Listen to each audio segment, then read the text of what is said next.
riaditeľom Puchovského gymnázia a môžem sa pochváliť tým, že som aj absolventom tejto školy. Absolvoval som pred 35 rokmi a naša škola má dnes 67 rokov. Vznikla v roku 1948 ako okresné gymnázium a okresná knižnica.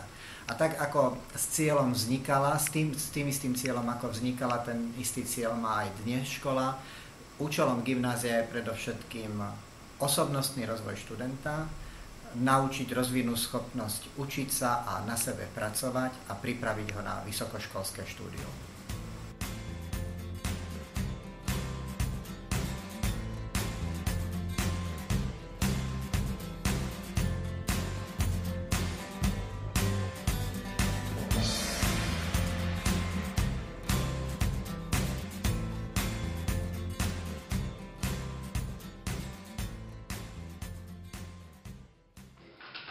Na gymnáziu sa mi najviac páčia priateľské vzťahy medzi učiteľmi a žiakmi.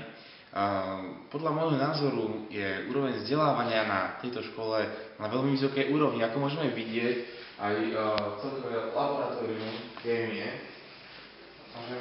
Máme tu veľa chemických zložení, zlúčenín a tak.